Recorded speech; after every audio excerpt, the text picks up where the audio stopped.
enfin, du concret sur la santé financière, tout simplement. Ouais, super.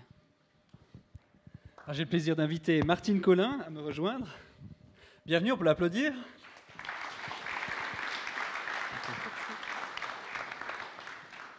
On va faire comme si on était dans ton salon, à discuter entre nous. On va essayer. En fait, j'ai vraiment l'honneur de pouvoir partager avec toi. Tu es pour moi, pour nous, pour beaucoup en tout cas, une référence au niveau de la santé financière. Et puis j'ai envie de te poser un peu des questions qui vont certainement nous intéresser tous à aller plus loin. Et tout d'abord, juste en introduction, est-ce que tu peux me dire qu'est-ce qui t'a attiré, qu'est-ce qui t'a amené dans cet environnement de la finance selon le cœur de Dieu? Qu'est-ce qui t'a attiré là-dedans? Alors, assez rapidement, quand je me suis convertie, j'ai entendu parler de la dîme. Et ça m'a surpris de voir qu'en fait, Dieu s'intéressait aux finances et que ma foi pouvait être inspirée par les finances. Et très vite, j'ai eu plein de questions du style est-ce que je peux mettre de l'argent de côté ou est-ce que je dois juste me contenter de ce que j'ai et tout donner le reste? Est-ce que je peux investir dans quoi, où, comment? Et si je donne, à qui, quand, comment, dans quelles circonstances? Enfin, voilà, j'avais plein de questions. Et puis à l'époque, il n'y avait pas tellement de livres sur les finances. Donc voilà, je suis un peu restée avec mes questions. Et puis un jour, une amie m'a proposé d'aller à une conférence donnée par Earl Pitt. Je ne sais pas ceux d'entre vous qui le connaissent, c'est celui qui a écrit l'excellent livre Bien, richesse et argent. Et puis il venait donner une conférence dans une toute petite église dans le canton du Jura. Et puis j'ai dit oui, ok, super, on y va. J'y suis allée et c'était extraordinaire. Enfin, j'y serais restée la nuit à l'écouter, tellement cet enseignement sur les finances bibliques est riche et va dans le détail. Enfin, je peux vous dire aujourd'hui, ça fait quoi, 30 ans que je m'intéresse à ça, 20 ans plus particulièrement, mais j'ai pas fini d'apprendre. J'ai vraiment pas fini d'apprendre et ça me passionne. Ça me passionne d'autant plus que c'est un sujet assez tabou, donc c'est encore plus intéressant. Voilà. Et puis, à la suite de cette conférence, on nous a proposé un cours, le fameux cours finance sur 12 leçons. Et puis, j'ai suivi ce cours, j'ai trouvé génial. Et j'avais envie d'en parler à tout le monde. Voilà. C'est comme ça que ça a commencé. Tu es ambassadrice de ce cours. Et c'est beau de pouvoir partager. Et puis, du coup, est-ce que ça a débouché sur des choses concrètes après, dans cette idée de développer des richesses, de développer selon le cœur de Dieu? Comment ça s'est concrétisé dans ta vie? Alors, si vous voulez, je suis infirmière de formation, hein, mais j'ai toujours bien aimé les maisons. Et j'ai un jour lu un livre qui parlait de l'offrande. Et ce livre disait qu'on devait avoir un projet d'offrande. Et je ne savais pas très bien ce que ça voulait dire. Moi, j'avais l'habitude de remplir des bulletins de versement pour voilà, les œuvres que j'aime bien. Mais c'était clairement pas ça. Donc j'ai dit à Dieu, parle-moi, qu'est-ce que je pourrais avoir comme projet d'offrande? Et puis pendant une nuit d'insomnie, j'avais l'impression que Dieu me disait, tu vois la remise qui est au fond de votre cour, j'aimerais bien que tu enlèves les outils, que tu la retapes, t'en fais une chambre et puis t'en fais une petite chambre d'hôte et le revenu de cette chambre, tu me le donnes. Et c'est ce que j'ai fait.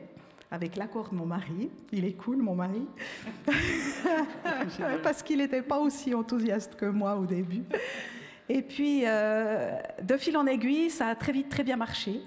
Et puis, un jour, j'ai dit à Pierre, écoute, il nous faudrait un appartement. Parce que les gens qui viennent dans cette chambre, ils ne peuvent pas rester à long terme. Parce que elle est toute petite, il y a un lit, une table, une chaise, il n'y a pas de chauffage, enfin il y avait un petit poêle à bois, pour aller aux toilettes il faut traverser la cour, il faut sortir, enfin bref, on ne pouvait pas cuisiner.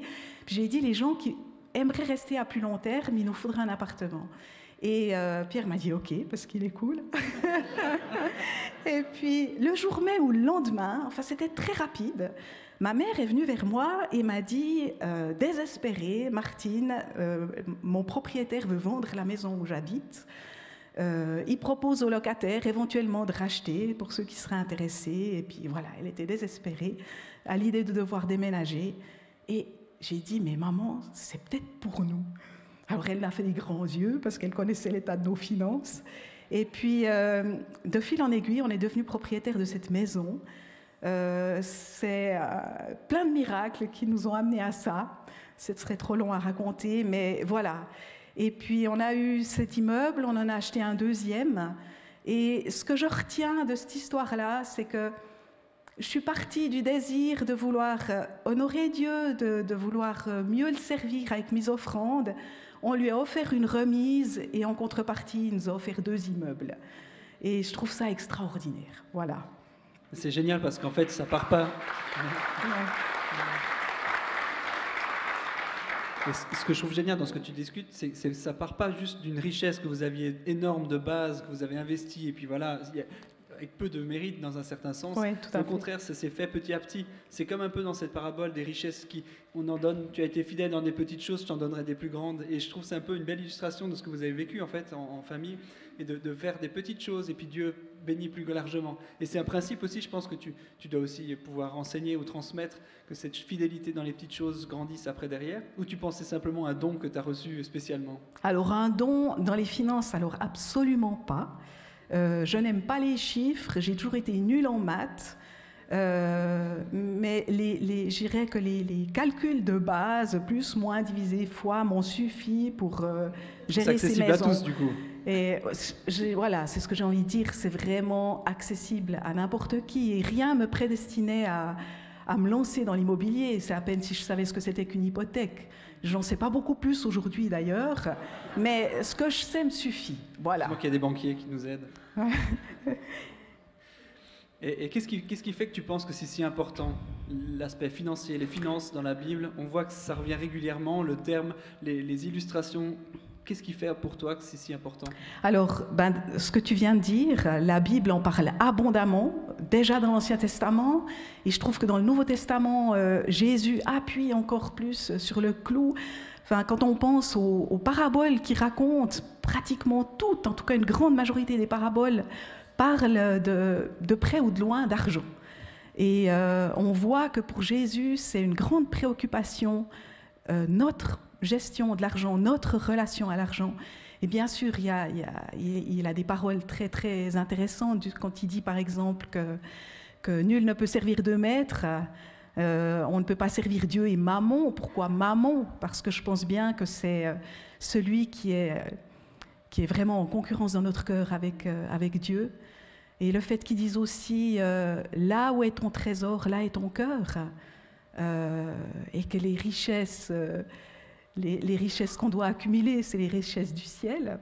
Voilà, enfin, il y a tellement de choses qui dit que je pense que c'est vraiment très, très important. Et le contexte dans lequel on vit, on voit bien que plus ça va de l'avant, plus la puissance économique est la puissance de ce monde. Donc, on est là, il y a un enjeu énorme, et pour nous, chrétiens en particulier. Tu nous as parlé que la bénédiction, elle est venue aussi d'un acte de générosité que tu voulais exercer envers Dieu. Comment est-ce que tu vis? Quelle est ta conception de la générosité dans la Bible ou dans ta propre vie? J'avais dit pas de questions pièges, mais... Je pense que dans l'idéal, on devrait être prêt à tout donner. Voilà, c'est ça ma conception.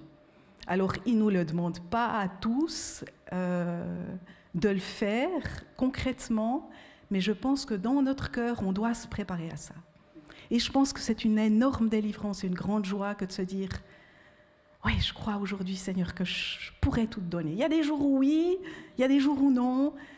C'est une lutte constante, je pense. Et je pense que si on est riche, on doit plus lâcher que si on est pauvre. Mais je pense que c'est là l'enjeu. Se dire « Je ne dépends pas de mes finances, je dépends uniquement de toi, Seigneur. » Il y a des signes qu'on peut faire régulièrement pour s'encourager à se dire « ça ne m'appartient pas, ça appartient à Dieu » peut-être aussi. Et puis dans la fidélité régulière ou des actes qu'on peut manifester dans ce sens aussi. Alors concrètement, pour moi, évidemment, pour moi c'est clair que de payer la dîme, c'est quelque chose de super important. Je paye ma dîme par obéissance et parce que je suis convaincue que c'est l'antidote à la cupidité. Et pas seulement, je ne suis pas une femme de très grande foi. Et le fait de donner ma dîme, c'est un signe concret où je dis, Seigneur, voilà, tu connais mes doutes, mes luttes, mais je crois suffisamment pour te donner ma dîme. Voilà. Puis après, c'est une prise de position spirituelle, émotionnelle. Je pense que vraiment de donner nous libère de l'argent. Oui, j'en suis persuadé aussi, merci. Et pour conclure, juste pour nous rendre un peu plus légers, est-ce que c'est bien d'être riche ou d'être pauvre selon la Bible ? Alors, c'est une question un peu difficile. Je dirais que dans un monde idéal, je pense que Dieu nous voudrait tous riches, mais tous détachés de l'argent. C'est-à-dire riches pour bénir. Voilà. Après, Jésus dit aussi qu'il est plus difficile à un riche de rentrer dans le royaume des cieux qu'à un chameau de passer par le trou d'une aiguille. Donc, je pense qu'il y a un problème quand même que Jésus connaît. Et on reste humain. On reste humain. Donc, oui, je pense que dans l'idéal, ça serait bien d'être riche et d'aspirer à la richesse, mais pour autant qu'on ait une relation très saine à l'argent. Et je pense que ce n'est pas facile. Je pense que c'est vraiment une lutte quotidienne. L'enjeu, il est dans notre cœur, en fait. L'enjeu est dans notre cœur, et je pense qu'au final, ce qui intéresse en tout premier Dieu, ce n'est pas tant qu'on soit riche ou qu'on soit pauvre, c'est que l'argent ne soit pas un problème dans notre vie. Je pense qu'on peut être riche, très riche, et avoir beaucoup de problèmes d'argent, et on peut être très pauvre et très heureux, très détaché, sans dette. Mais par contre, je pense que vraiment ce que Dieu veut, c'est qu'il n'y ait aucune concurrence dans notre cœur avec l'argent et lui. Voilà. Ouais. Merci pour ce partage, cette discussion au coin du feu. Mais est-ce que tu peux nous dire comment est-ce qu'on peut avancer ou en savoir plus sur cet aspect de finance ? Comment est-ce que toi, tu as le cœur de le partager ? Tu donnes ce cours ? Comment tu peux... Alors, faites un cours finance. Non, moi, je trouve vraiment que l'étude des finances dans la Bible est passionnante. Et je pense que quand on est prêt à lâcher son porte-monnaie, qu'on est prêt à obéir, on peut vivre des choses extraordinaires. Ce qu'on a vécu, nous, vraiment, avec mon mari. Et je pense qu'au travers des difficultés, d'autant plus, parce que Dieu peut encore plus nous montrer sa force et ses miracles. Et puis, lisez la Bible avec un œil financier. Et vous verrez qu'il n'y a pratiquement pas une page dans la Bible qui ne parle pas de gestion, de biens, de générosité, d'investissement. C'est passionnant, vraiment. Merci pour ta passion, Martine. C'est communicatif et ça nous donne envie. Merci beaucoup. Merci. Merci beaucoup.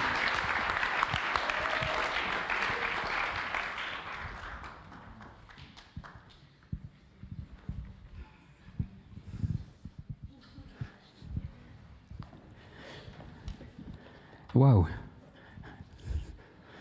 Quel homme incroyable, ce Pierre! Quel homme de foi! Alors on est dans ce thème, dans la suite, comme vous l'avez compris, sur ma santé financière. C'est le projet de Dieu pour nous. On a eu les vacances du 1er mars, donc on a un peu décalé. Ça nous permet à tous de rattraper. Et puis... même si vous ne suivez pas cette action, ce n'est pas un souci, le message va vous parler. J'aimerais dire que le message ce matin, sur cette question de la santé financière, en réalité, on entre dans une dimension surnaturelle. On pourrait parler du don de guérison, on pourrait parler de la prophétie, on serait dans la dimension du surnaturel. En parlant d'argent, j'ai eu cette illumination qu'on est en réalité dans une dimension du surnaturel de Dieu. Et vous allez voir pourquoi. Vous allez voir pourquoi, parce que tout simplement... Comme on l'a déjà entendu par Martine, en réalité, oui, bien sûr, on a été éduqué à être généreux. Mais en réalité, si tu veux t'enrichir, la seule chose qu'il faudrait faire, c'est de ne pas être généreux, du point de vue mathématique. Et pourtant, toute la Bible renverse cette logique et nous fait entrer dans une logique du surnaturel de Dieu. Et si Dieu n'intervenait pas, cette logique n'aurait pas de sens. Si Dieu n'agissait pas, cette logique non matérialiste n'aurait pas de sens. Oui, bien sûr, on pourrait être généreux, on se dirait, tiens, les gens nous aiment, alors un jour ils prendront soin de nous. Oui, jusque-là, oui. Mais ce que Dieu nous propose, c'est beaucoup plus, et donc ça relève d'une dimension du surnaturel de Dieu. Et on va voir simplement en quelques mots encore ce matin, avec quelques principes clés, que, effectivement, Dieu nous enseigne sur les finances. Maintenant, il ne le fait pas comme s'il nous donnait un manuel, les 10 clés pour devenir riche, ou les 10 clés pour ne pas sombrer dans la pauvreté, etc. Mais il le fait dans une relation avec lui, comme toute la Bible lorsqu'elle nous enseigne. D'accord ? Alors le premier principe, il est tiré de Romains 11, verset 36. Romains 11, verset 36. « C'est de lui, par lui et pour lui que sont toutes choses. C'est lui qui pourvoit, à lui la gloire dans tous les siècles. Amen. » On n'a pas toujours exactement la même version, vous verrez, il y a des fois des petites différences, ce n'est pas grave. Mais c'est de lui et pour lui que sont toutes choses. C'est par lui et pour lui. Deuxièmement, Deutéronome 8, 17, là ça devient plus concret. Le Seigneur dit, fais bien attention à ne pas dire dans ton cœur, c'est ma force et la puissance de ma main qui m'ont permis d'acquérir ces richesses. Souviens-toi de l'Éternel. Amen. Souviens-toi de l'Éternel ton Dieu, car c'est lui qui te donnera de la force pour... Alors là, la force pour les acquérir afin de confirmer, comme il le fait aujourd'hui, son alliance avec toi. Nous sommes un peuple travailleur. Et c'est certainement une bonne chose. Et on sait que le sens du travail que nous avons développé en Suisse, en Occident généralement, en particulier en Suisse, en Allemagne peut-être aussi, on sait que c'est directement lié à la réforme, il y a 5 siècles, à la réforme, au retour à la parole de Dieu, avec des enseignements qui ont valorisé le travail.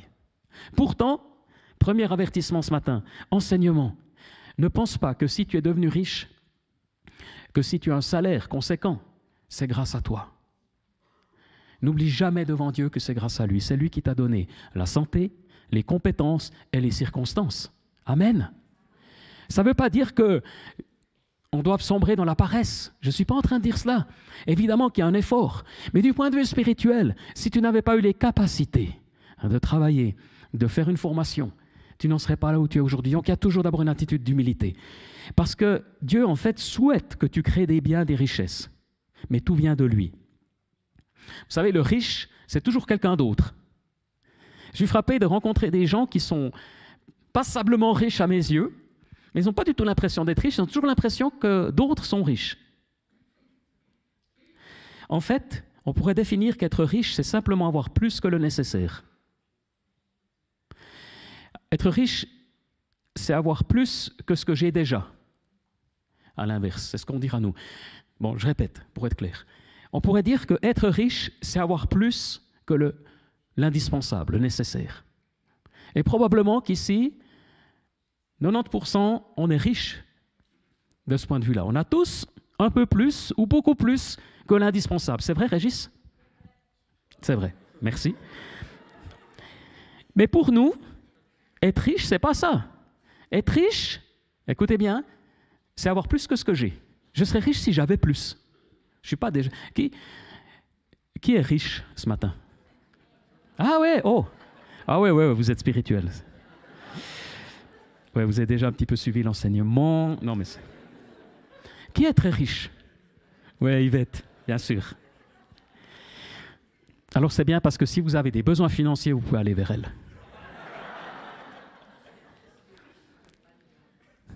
Oui, je sais. Elle saura vous orienter du bon côté. En fait, tu es déjà riche. En fait, tu es déjà riche. La question déterminante, c'est ce que tu fais avec ce que tu as. C'est ça qui est déterminant pour le royaume de Dieu. Ce n'est pas ce que tu n'as pas, mais c'est ce que tu fais avec ce que tu as. Deuxième principe, donc on a compris, le premier principe, c'est de réaliser que tout vient de Dieu.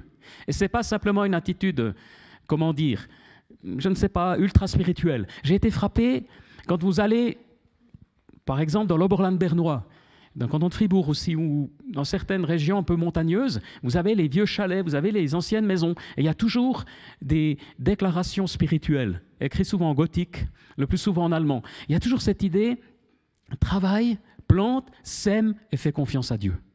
Et parfois c'est plus élaboré. Mais il y avait dans cette culture suisse l'idée qu'on a à travailler, la terre par exemple, mais au final on fait confiance à Dieu. On fait confiance à Dieu. Et ça c'est mon premier point. Deuxièmement, Proverbe 27, verset 23. Vous allez vous dire, mais qu'est-ce que tu nous parles de brebis? Et pourtant, connais bien chacune de tes brebis.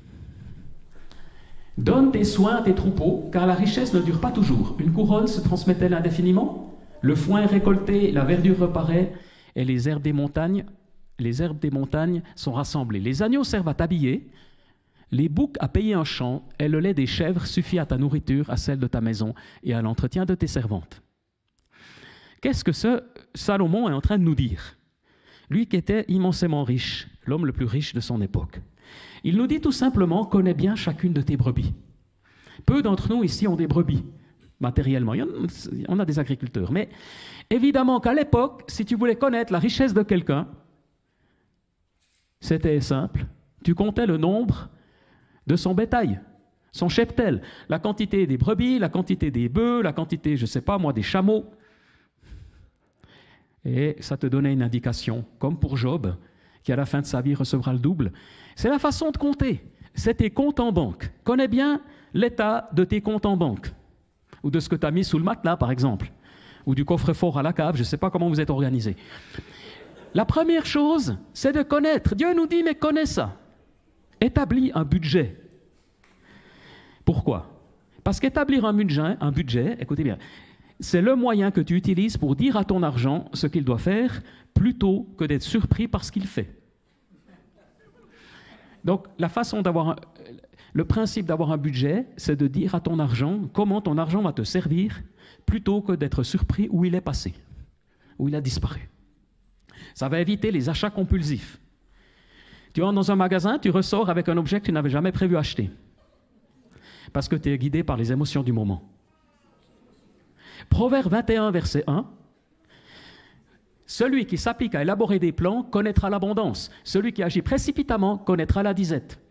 Voilà une autre parole de sagesse. C'est truffé de paroles de sagesse dans les proverbes, à la fois sur la générosité, j'en donnerai d'autres après, et à la fois sur la prudence et la sagesse. Remets voir le verset, c'est vraiment puissant. Tu vas élaborer, des plans pour connaître l'abondance. Mais si tu agis dans la précipitation, tu vas être pauvre, c'est ça que ça veut dire. Aujourd'hui, on est poussé à agir précipitamment.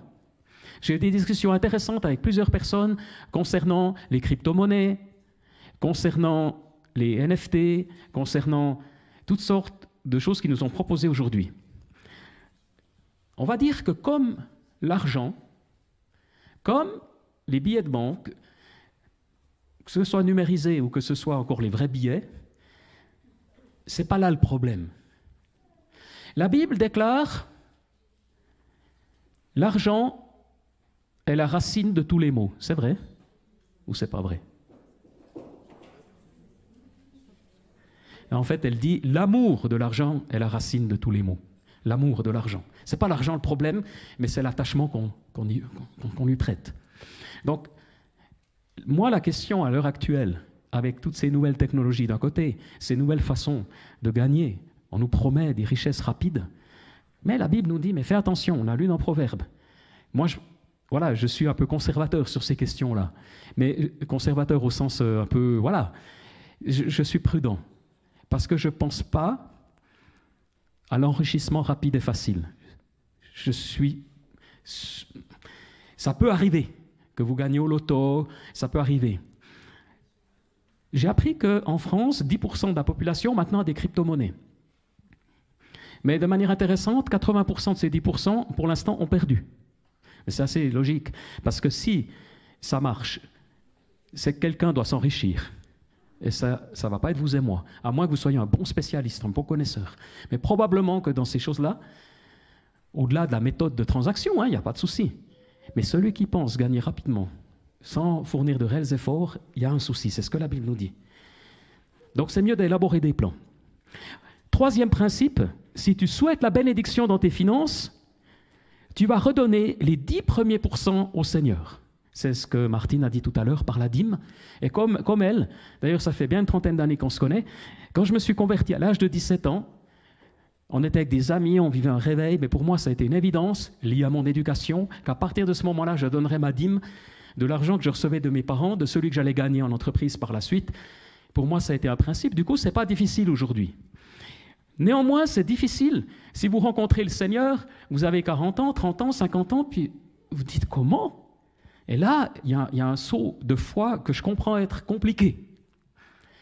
Mais moi, ce qui me frappe, c'est que toutes les personnes que je connais, avec qui j'ai partagé, discuté à un moment ou à un autre, je n'ai jamais rencontré quelqu'un, écoutez bien, qui pratique la dîme, qui vit la dîme, qui la donne, au Seigneur et qui ait eu des vrais soucis financiers. Par contre, des gens qui ont des soucis financiers, j'en ai rencontré. Mais c'est comme s'il y avait une relation, une corrélation entre les deux. Une définition, donner la dîme est le principe spirituel qui permet de mettre Dieu toujours en premier dans le domaine de l'argent. Et certains vont me dire, oui, mais c'est la loi de l'Ancien Testament. Alors très rapidement, parce qu'on n'a pas la possibilité d'étudier ça en profondeur, j'ai d'ailleurs fait un texte que je peux vous donner en sortant qui précise l'enseignement sur la dîme, de 3 pages. Mais en fait, le principe même de la dîme est plus ancien que la loi de l'Ancien Testament. Parce qu'on voit qu'Abraham a donné la dîme au roi Melchisédek. Et le roi Melchisédek est une figure de la personne du Christ. On verra aussi que ses descendants donnent la dîme. Tout ça bien avant la loi de Moïse. Et c'est directement repris par la lettre aux Hébreux dans le Nouveau Testament. Jésus lui-même déclarera, lorsqu'il parle des pharisiens, qu'il s'adresse à eux, il leur explique comment être généreux de cœur. Mais il prend l'exemple où donner même la dîme, du cumin, des épices. Ils étaient vraiment soucieux de faire juste, et ils passaient à côté de l'essentiel qui était l'amour de Dieu, l'amour du prochain. Mais Jésus ne leur a pas dit « arrêtez de donner cette dîme ». Il a dit « changez vos cœurs ». Parce qu'en effet, c'est ce qu'il faut faire. Il leur dit « c'est ce qu'il fallait faire, c'est juste ». Mais le problème, c'est pas dans le bon ordre. Prenons l'exemple du baptême. Quelqu'un qui se dirait « voilà, je vais me faire baptiser, comme ça je suis sauvé ». Tout le monde lui dirait « mais attends, le salut, il est par la foi, le salut, il est en Jésus-Christ. Mais le baptême fait partie du salut. Fais-toi baptiser, passe par les eaux du baptême. Mais ce n'est pas le baptême qui te sauve. Ce n'est pas la dîme qui va te rendre riche. Ce n'est pas la dîme qui va te sortir des ennuis financiers. Par contre, c'est un acte de foi, comme on l'a entendu. En fait, ce que j'ai réalisé dans ma vie, et tout ce que je dis là, c'est lié à l'expérience personnelle, mais la première chose, c'est que lorsqu'on donne la dîme, les 10% qui reviennent au Seigneur comme une priorité, ce sont les prémices. Et comme l'a dit Martine, c'est un acte de foi. Avant même d'être un acte d'obéissance, pour moi, c'est un acte de foi. C'est un signe que je ne dépendrai pas du contexte matériel d'aujourd'hui. Et par la dîme, je montre ma reconnaissance, ma gratitude, ma confiance, mes priorités dans la foi. Le premier milliardaire des États-Unis, c'était John Rockefeller. Et j'ai reparcouru son histoire. Rockefeller, probablement, tout le monde a déjà entendu ce nom de famille. Mais en fait, cet homme, qui est devenu un magnat de l'industrie pétrolière, il a vécu de 1839 à 1937, donc ça date, il a été l'homme largement considéré comme le plus riche de tous les temps aux États-Unis si on convertissait les sommes qu'il avait à l'époque en monnaie d'aujourd'hui. Et voici ce qu'il déclare. Il était lui-même chrétien d'une église baptiste, et il dit « Oui, je donne la dîme, et je voudrais vous dire comment tout ça s'est produit. J'ai dû commencer à travailler en tant que petit garçon pour aider à subvenir aux besoins de ma mère. Mon premier salaire s'élevait à 1,50 $ par semaine. La première semaine, après que je sois allé travailler, j'ai apporté les 1,50 $ chez ma maman. Elle a tenu l'argent sur ses genoux et m'a expliqué qu'elle serait heureuse si j'en donnais un 10e au Seigneur. Je l'ai fait. Et depuis cette semaine, jusqu'à aujourd'hui, j'ai payé la dîme de chaque dollar que Dieu m'a confié. Et je veux dire, si je n'avais pas donné la dîme du premier dollar que j'ai gagné, je n'aurais pas donné la dîme du premier million de dollars que j'ai gagné. Dites à vos lecteurs de former les enfants à la dîme et ils grandiront pour devenir de fidèles intendants du Seigneur. Mais il a donné énormément d'argent, bien sûr beaucoup plus que la dîme par la suite, notamment aux missions chrétiennes. Donc voilà l'origine de cet homme, Rockefeller par exemple. En fait, je dirais encore sur ce point, dans la mesure où nous ne sommes pas sous la loi, ça c'est vrai, la dîme n'est pas une contrainte. Mais par contre, elle est un principe spirituel de croissance et de bénédiction. De la même manière que lire la Bible quotidiennement n'est pas un commandement, mais une source de bénédiction. Vous êtes d'accord avec moi? Le fait de prier tous les jours, de chercher Dieu, ça fait partie de fondements de nos vies. Et dans Malachie, le Seigneur nous interpelle et nous dit « Mais mets-moi à l'épreuve !» Alors j'aimerais vous encourager ce matin. J'ai réfléchi et je me suis dit, mais ce n'est pas toujours facile pour un pasteur de parler de cette question. Ils se disent, ah ouais, mais tu es concerné directement, parce que si les gens donnent la dîme, bah, tu auras plus, si les gens donnent... Bah, non, je peux vous détromper. Je suis actuellement salarié à 80%. Si j'étais à 100%, j'aurais environ 7 000, 7 500 francs de salaire. Mais si vous commencez à donner la dîme, ça ne va rien changer. La seule chose que ça va faire, si vous la donnez ici à l'Église, c'est qu'on pourra avoir d'autres ministères qui se lèvent. On pourra entrer dans d'autres projets que donne le Seigneur. Pourquoi je vous dis en grosso modo mon salaire? Parce que c'est un sujet tabou en Suisse que j'aimerais casser. Vous n'avez pas besoin, vous, de jouer le même jeu, mais pourquoi ça devrait être tabou?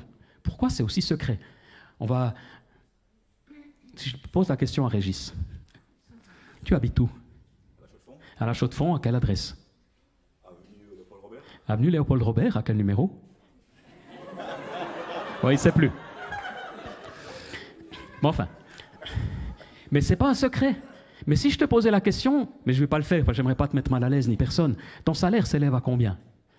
Alors, ceux qui ont des grands salaires, ils disent souvent, écoute, franchement, je ne sais pas. Alors, ça, c'est la bonne astuce.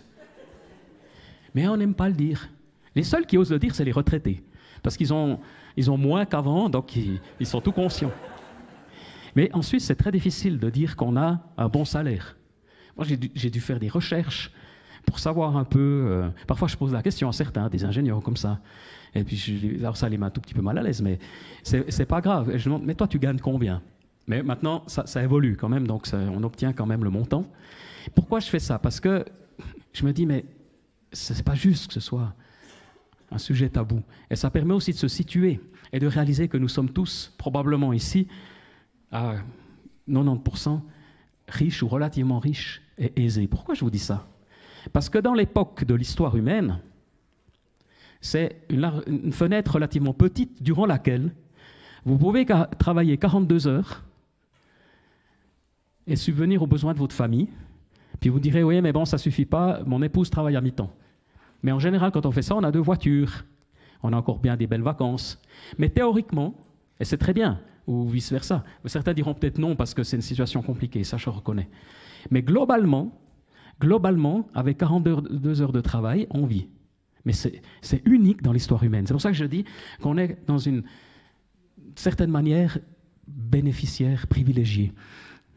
Et vous avez des enfants, des adolescents, et pour compléter, vous les envoyez travailler au noir, dans un sous-sol.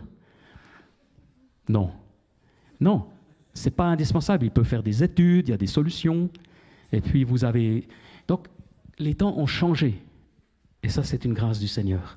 Nous sommes donc tous plus riches que nous ne l'imaginons. Et la dîme, c'est le principe spirituel que Dieu nous donne. Alors, le Seigneur nous interpelle ce matin. Où en suis-je? Et certains me disent, ouais, mais est-ce que c'est important de donner la dîme à l'Église? Alors moi, je réponds simplement que la dîme, elle allait à la maison du Seigneur, dans la Bible. Elle allait au temple, elle allait là où étaient les Lévites. Il y avait d'ailleurs plusieurs formes de dîme, c'est complexe, mais au moins ça allait à la maison du Seigneur. Alors oui, je pense que ça, c'est un principe sur lequel Dieu m'a interpellé. Maintenant, si quelqu'un donne une partie de sa dîme ailleurs, mais au moins il la donne. Dieu nous donne d'être généreux au niveau de la dîme, et puis ensuite d'être généreux au niveau de nos offrandes aussi. Et plus on peut avancer, plus on peut grandir. Je vous avais raconté que quand on a eu les agrandissements ici, je m'étais dit à un moment donné, j'ai dit à ma femme, à la famille, j'ai dit, mais moi j'aurais envie qu'on donne cette année un montant important, en gros une double dîme. Mais c'était un pas quand même. Mais je me suis dit, si je crois en ce projet, et puis que je me contente de donner quelques centaines de francs, je ne suis pas conséquent, parce que je me suis dit, mais je devrais être le meilleur donateur dans ce projet. Alors on a fait le pas, et je peux vous dire qu'à la fin de l'année, quand on a mesuré, je me suis rendu compte que par une voiture qu'on avait reçue, par 1000 francs ici que ma sœur Rebecca nous avait donné, tu te rappelles, je ne sais pas. Non, il ne faut pas le dire, mais je le dis parce que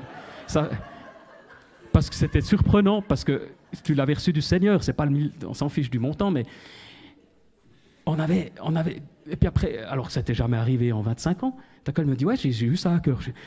À la fin, on n'avait perdu aucun franc. Et au contraire, un cœur libre. Dieu donne une multiplication.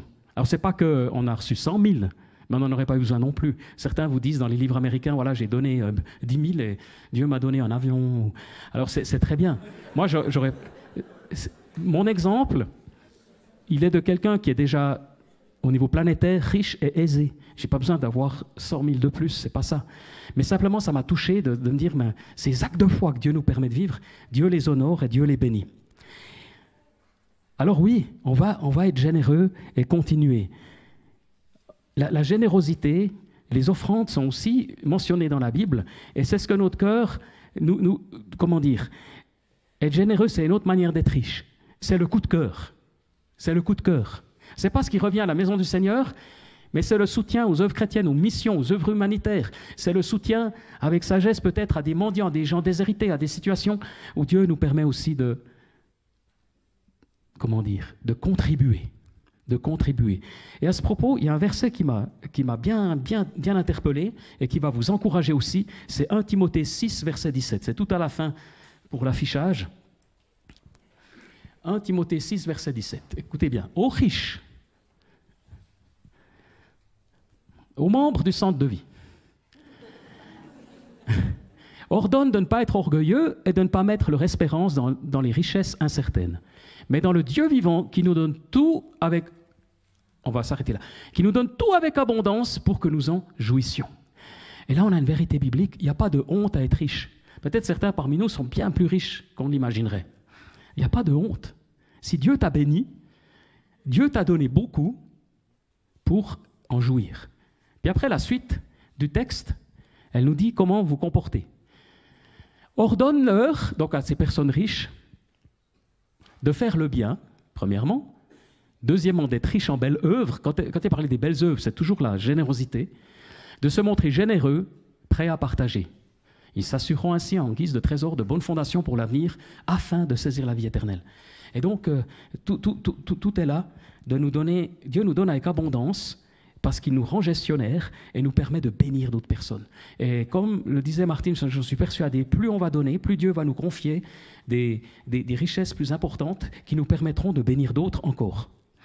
Encore un petit point, est-ce qu'il est juste d'investir dans l'avenir, c'est-à-dire épargner? Est-ce qu'il est juste d'épargner ou est-ce que c'est un manque de foi? Je pense que c'est John Wesley qui disait « Donne 10%,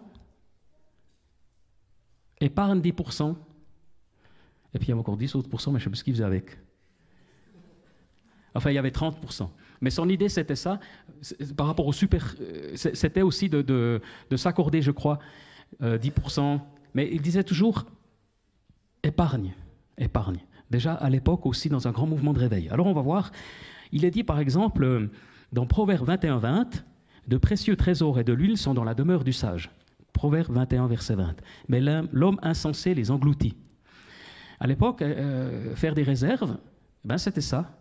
Épargner, c'était ça, c'était avoir des réserves, comme en temps de guerre, mais là c'était en temps normal, des trésors d'huile, pour ne serait-ce que passer l'hiver, ou les années plus difficiles. Pensez à Joseph, qui vraiment est gouverneur en Égypte, et qui va en fait permettre à un peuple entier, à une partie de la planète, à survivre dans les temps de vache-mère, comme on dit, comme ça s'est passé.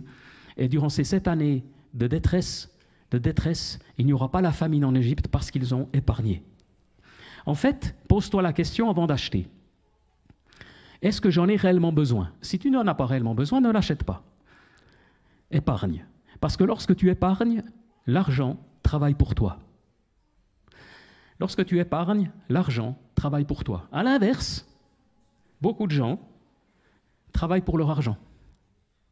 Parce qu'il en manque, parce que c'est mal planifié. Proverbe 24, verset 27. Proverbe verset 27, chapitre 24. Arrange tes affaires à l'extérieur, prends soin de ton champ, ensuite tu construiras ta maison. C'est hyper intéressant. Ça veut dire que Salomon recommande, premièrement, de ne pas bâtir une maison qu'après avoir terminé les travaux au dehors, préparer les champs pour la récolte. Donc il y a une sagesse aussi là. Il y a une sagesse. Est-ce qu'on peut avoir des dettes? Est-ce qu'on peut avoir des dettes? Si tu as des dettes, il faut mettre un plan de remboursement en place. Il faut que tu sois sans dette pour être libre. La Bible nous dit « Ne devez rien à personne, si ce n'est de vous aimer les uns les autres ». Et certains ont un grand appel, mais ne peuvent pas entrer dans cet appel à cause de leur endettement. N'ayez pas de dette. Et si vous en avez, demandez conseil. Il y a des personnes qui vont vous conseiller. C'est assez intéressant. On a pu conseiller parfois des jeunes qui étaient bien endettés. Et tout simplement en négociant avec un opérateur téléphonique, avec ceci, cela, on arrive à casser déjà une partie ne serait-ce qu'en disant, mais écoutez, cette personne, elle va faire l'effort de rembourser, mais elle ne pourra pas tout rembourser. À vous de choisir. Vous voulez revoir un peu d'argent ou rien? La plupart du temps, ils diront, bon, ben, au moins un peu. Et du coup, on peut casser pas mal de choses. Il y a même des associations, des fondations qui vous aident. Si par exemple, imaginons que vous avez contracté des petits crédits, et puis voilà, vous êtes, je ne sais pas, les petits crédits, moi je ne connais pas trop, mais c'est à 7, 8, 9%, voire plus. Et puis vous êtes vraiment très embêté parce que vous perdez beaucoup d'argent. Vous avez des organismes. Bien sûr, il faut remplir des formulaires, faire les démarches qui peuvent vous racheter votre petit crédit et vous devenez du coup emprunteur chez eux. Et le taux est beaucoup plus bas, ce qui va vous permettre de sortir de cette situation infernale. Donc il y a des choses qui existent, il y a des possibilités qui existent. Sortir des dettes. Ne devez rien à personne. Évidemment qu'avoir une hypothèque, c'est différent, parce qu'avoir une hypothèque, on a un bien en contrepartie. Maintenant, si tu achètes un salon à crédit, ben c'est bien parce que dans 10 ans, tout le monde voudra l'acheter, ton salon. Il aura pris de la valeur. Parce qu'il aura l'usure que tu lui auras conférée. Et comme tu es quelqu'un de très connu, mais les gens ils vont se précipiter pour le racheter 10 fois plus. Non, je plaisante, ça ne marche pas. N'achetez jamais à petit crédit. En fait, on ne devrait jamais s'accorder quelque chose au-delà de nos moyens. Je ne sais pas si j'ai été éduqué comme ça, mais j'ai ça en moi. C'est comme ça. Je ne vais pas dépenser si je n'ai pas.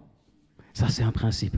L'apôtre Paul disait, faites comme moi et vous serez heureux. Ben, faites comme moi, je promets, je ne suis pas Paul, mais sur cette question-là, n'achetez pas des choses. Encore une fois, l'investissement pour un bien immobilier, un agriculteur qui achète une machine agricole, c'est différent parce qu'il aura un retour sur investissement. Je ne parle pas de ça. Là, c'est normal. Mais quand on achète un canapé, quand on achète, je ne sais pas, même une voiture, ça peut être délicat. Moi, j'ai remarqué que les voitures, à quelques exceptions près, elles perdent de la valeur. Voilà, il faut vraiment la garder 30 ans, tomber sur le bon modèle, puis peut-être il y a un marché des Oldsmobile, puis ça va remonter. Mais bon, voilà, donc non, il faut sortir des dettes. Apprendre à bien gérer les biens que Dieu nous confie. J'arrive gentiment vers la fin, et tout simplement, un autre verset encore, 1 Timothée 6, verset 6. 1 Timothée 6, verset 6, où il est dit, « Certes, la foi en Dieu est une grande richesse si on se contente de ce que l'on a. » Oui, une petite faute. Si l'on se contente de ce... On a un principe biblique, c'est celui du contentement. En fait, nous pouvons être tellement occupés à essayer d'obtenir plus que nous n'avons pas le temps de profiter de ce que nous avons. Rick Warren dit, les gens achètent de belles maisons et ensuite ils ne sont jamais chez eux parce qu'ils doivent avoir 2 ou 3 emplois pour les payer. Ils sont tellement occupés à acheter des choses pour leurs enfants qu'ils n'ont jamais de temps pour eux. Il vaut mieux être satisfait de ce que l'on a que de vouloir toujours autre chose. Lorsque vous voulez toujours autre chose, on aimerait avoir le dernier modèle le plus récent, obtenir la plus grande maison, etc., etc., ça traduit en réalité un problème d'identité. Rick Warren dit, nous achetons des choses dont nous n'avons pas besoin avec de l'argent que nous n'avons pas pour impressionner des gens qui ne nous remarquent pas. Nous achetons des choses dont nous n'avons pas besoin avec de l'argent que nous n'avons pas pour impressionner des gens qui ne nous remarquent pas. Donc, il y a toute une réflexion à avoir sur le contentement, sur la reconnaissance envers Dieu qui nous a tellement, tellement bénis. Et il ajoute encore, si vous attendez de ne plus avoir de dette, vous ne commencerez jamais à épargner et vous ne donnerez jamais la dîme. Vos aspirations dépasseront toujours vos gains. Vous devez mettre en place un plan de remboursement. Réfléchir à vos finances. Dieu veut vous honorer, vous bénir. J'ai à cœur compris aussi pour ceux qui sont au chômage parmi nous, ceux qui ont éventuellement des dettes, ceux qui sont dans des situations précaires. Je sais, on a parmi nous des personnes peut-être qui sont des migrants, c'est-à-dire qui viennent d'arriver en Suisse. On a toutes sortes de situations. Et nous voulons être une église généreuse. Nous voulons être un peuple généreux. Et nous voulons continuer dans cette générosité que Dieu nous donne. Je ne suis pas en train de dire que c'est facile pour tout le monde, mais on donne ce matin simplement des principes de bénédiction. Alors je termine en les résumant, les quelques principes qui ont été donnés. Évidemment, vous pourrez aussi les retrouver sur le site internet lorsqu'on a le résumé que Nicole nous fait. Premièrement, on a dit ce matin, faites confiance à Dieu comme votre source. Deuxièmement, avoir une bonne gestion, avoir des comptes, un budget. Troisièmement, redonner les 10 premiers pourcents à Dieu. Quatrièmement, épargner, c'est juste. Épargner une partie, c'est pas faux. Cinquièmement, vous devez mettre en place un plan de remboursement si vous avez des dettes. Sixièmement, apprenez à être généreux. Et puis septièmement, apprenez à apprécier ce que vous avez. Et Dieu va vous faire entrer dans cette dimension surnaturelle. Vous allez voir je le sens vraiment spirituellement, des grands miracles. Parce que plus on fait des pas de foi, plus on entre dans des dimensions nouvelles dans le domaine des finances, plus on touche à l'essentiel qui est en nous, notre confiance, nos craintes, nos peurs de l'avenir, et on est libéré, et on entre dans des dimensions plus grandes, et beaucoup d'autres choses ne font plus peur. Je sais que beaucoup l'ont expérimenté. Seigneur, je te remercie parce que tu es là ce matin. Je te remercie parce que tu nous bénis abondamment, les uns les autres. Et j'aimerais te prier maintenant brièvement pour tous ceux et celles parmi nous qui ont des défis. Je te prie pour ceux qui ont beaucoup d'argent, qui ne savent pas quoi faire avec. Ça existe peut-être, mais je te prie surtout pour ceux qui ont trop peu, pour qui c'est difficile. Je te prie vraiment d'orienter les choses dans l'avenir et de leur accorder ta paix, ta grâce, des solutions, des petites pistes qui vont aider, mais autour d'eux de bons conseillers, des personnes sages qui pourront bien les aider.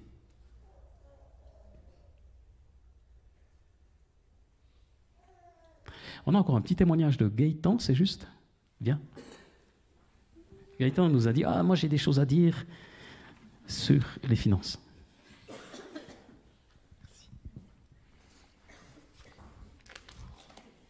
Je mets juste le minuteur pour ne pas m'emporter. Voilà. Alors, ouais, en fait, moi j'ai suivi le cours finance et je trouvais intéressant de voir ce que j'ai appris en fait à travers ce cours finance.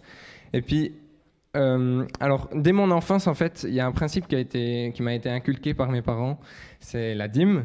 Et je pense vraiment, on l'a redit, mais je pense vraiment que, en fait, c'est devenu une habitude, c'est quelque chose qui est plus facile pour moi aujourd'hui parce que je l'ai appris très jeune. Donc, apprenez-le à vos enfants. Et puis, ensuite, ça, c'était un peu le premier principe que j'ai eu. Et ensuite, en fait, j'ai suivi ce cours finance. J'ai toujours été intéressé par les finances, par les chiffres. Moi, je suis plutôt quelqu'un de mathématiques, justement. Et je me suis vraiment intéressé, en fait, à ce cours que j'ai eu pendant la formation Challenge, où j'étais ici, au centre de vie, je travaille ici. Et on a vraiment appris les valeurs du royaume. Ça, j'ai trouvé très intéressant d'avoir... Il y a 5 valeurs principales. Je vous recommande de suivre le cours pour savoir lesquelles. Il y a 5 valeurs principales qui sont vraiment dans lesquelles on peut investir, on peut mettre notre argent et puis que Dieu nous dit, ça, c'est des valeurs sûres. Et je trouve intéressant de savoir que la première, c'est l'humain. Donc, investir dans l'humain, en général, on perd de l'argent. Hein.